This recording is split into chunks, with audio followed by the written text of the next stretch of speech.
Hey folks, Trent from Plasticsmith Armoury here. Today's video is going to be how to replace the broken brackets on your basket hilt.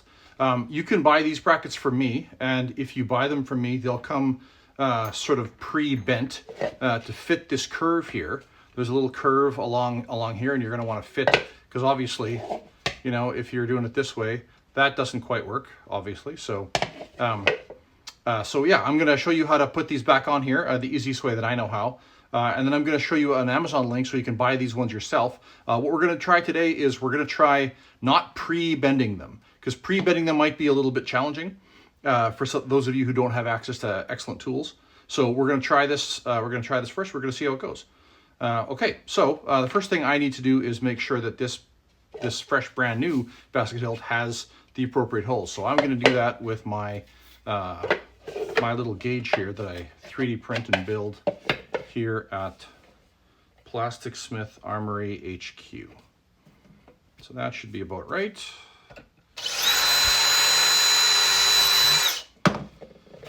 Okay, so we got our two holes here. Let's pretend you've just broken this bracket. These brackets will sometimes break right along the join here. I'm not sure why that is. That just seems to be where they go through the most stress. Especially if you've really hard mounted your basket hilt onto your sword, like really reefed the tape on or used a hose clamp, or heaven forbid you've even screwed it on to your basket hilt, which you should never do. I've got a blog post, link in the description to why you should never do that. Anyway, so let's pretend you've got this here and you've got no tools at all. Let's say you've got the ability to rivet, because you're going to need that. But apart from that, you don't have ways to bend this or figure that out. You could bend it with probably a set of pliers and another set here and just try to work that out. You probably could do that. Let's try a different way. I'm going to try putting this on here just in the first one, and then we're going to try to use the basket hilt itself to get most of the curve the way there, and then we're going to rivet the rest of it. So if you can see this, you know, you can see that there's a little bit of play in that. I'm going to tighten this rivet down in here, and then I am going to see where we can go from there. I've never tried it this way. Maybe I'll discover an easy way to get these guys on here. We'll see. So I should mention the rivets that I use. They are I find that the 1/2" rivets work sort of the best. I like these copper rivets. They're easy to work. They're easy to get out of here in case this basket hilt breaks. If you use steel rivets or brass rivets or something like that, it's going to be a lot harder to drill them out. But I don't ever see the rivets break. I think I may have heard of one person actually having the rivet itself fail in the hundreds and hundreds of basket hilts that I've made and sold. So I really cannot, that's less than 1%.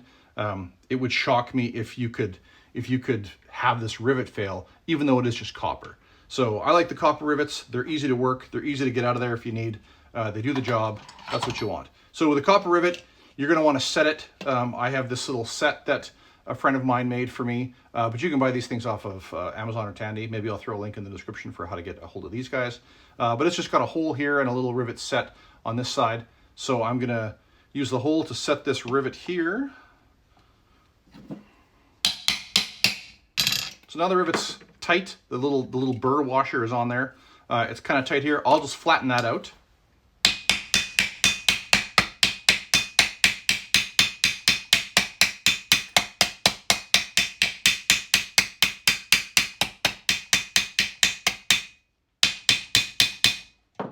So now I run my finger on there. That's pretty flat. It could be a little nicer. We don't want any sharp edges sticking up. Since your knuckle is going to be, relatively close to that guy, I usually throw a strip of tape over those guys just to make them a little safer. But here you can see now that this rivet is tight, and I can make sure that it's straight, and it looks pretty straight to me. Now that this rivet is tight, we've got this little lip here. So I'm just going to try to sort of bash this a little bit and see if I can get this bracket to form along the curve here. So let's just try that. I'm just going to use this hammer because I imagine most folks don't have access to rubber mallets and that kind of stuff to make this a little kinder. I also want to hit it fairly hard, so let's just try this. Let's just try the hammer method and see what happens. Okay, so that was fairly easy. It's got a little bit of a curve now. It's still raised a little bit here, but I think that's really all we need. Once we get a hole in here, you can see it's already lined up with the hole. I'm not sure if you can see that in the camera. I'm going to knock another rivet in here, and that's going to tighten this right up.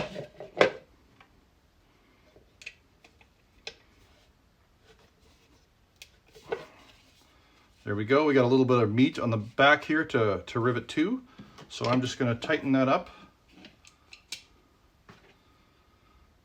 This one I'm probably going to use the set round so that I can hit a little harder, dome this little piece of rivet here, and then I can just finish it off after that.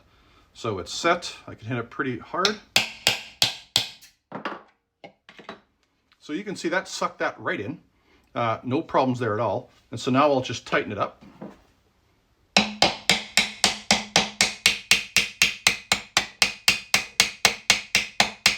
To do this, I'm holding the bottom of the bracket over the edge of my anvil.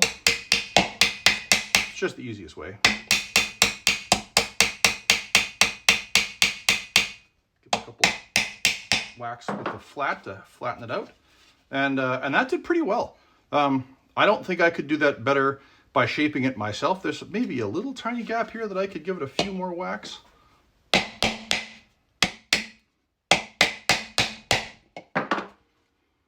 Yeah, I think there's nothing wrong with that at all. I can even get my fingernail under there now. So that is nice and tight. The bottom is actually pretty similar. It's actually easier because the bottom's a little flatter, as you can kind of see there. So I'm going to knock a couple of holes in the bottom and do the same thing just to finish it off.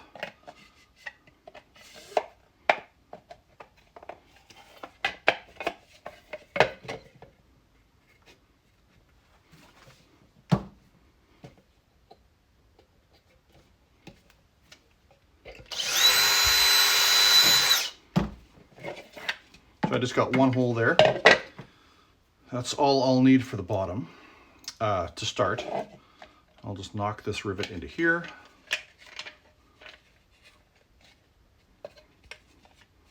I'll tighten that guy up.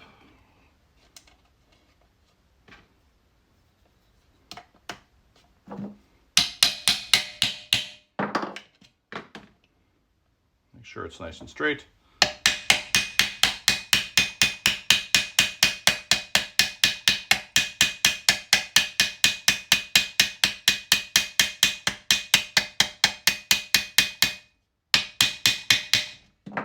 All right, so it's nice and tight.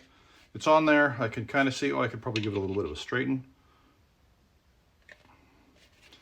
It's a little tight, so I'll use my pliers to give myself some leverage.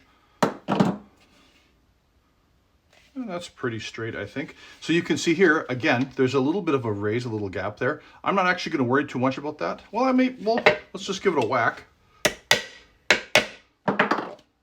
Okay, well, that's a little less of a gap, so that's, I guess, even better. So now, just knock a hole into that guy. Throw a last rivet in there, and that rivet will tighten that gap up pretty easily.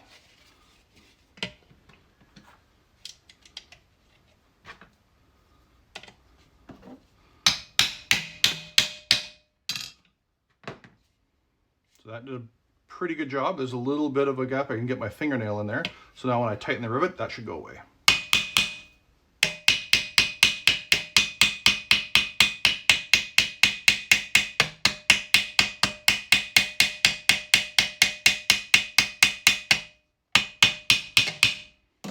Okay, nice and tight. Let's see if I can't even get a fingernail in there now. So that's as tight as I'll ever need it. The last thing I wanted to mention is the angle of these brackets. That is clearly not going to go onto a sword. I'll show you what I mean. We pretend that this is our sword. We slide that up in there. Obviously, that's no good.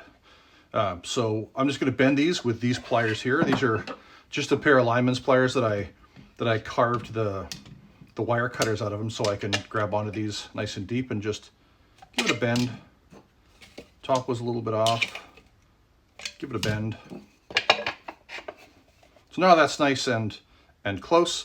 One final word. Obviously, it rocks on the round dowel here. With your rattan sword, I would just flatten a little bit of an area here and a little bit of an area down there.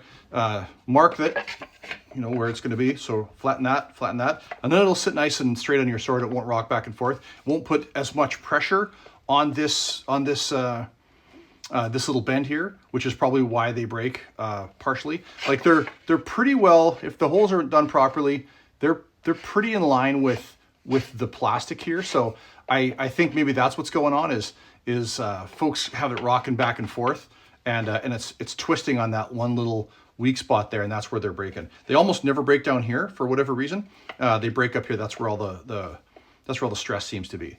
So try that. A little bit of a flattened part of your weapon, so that it doesn't want to rock back and forth, and I think you should be fine.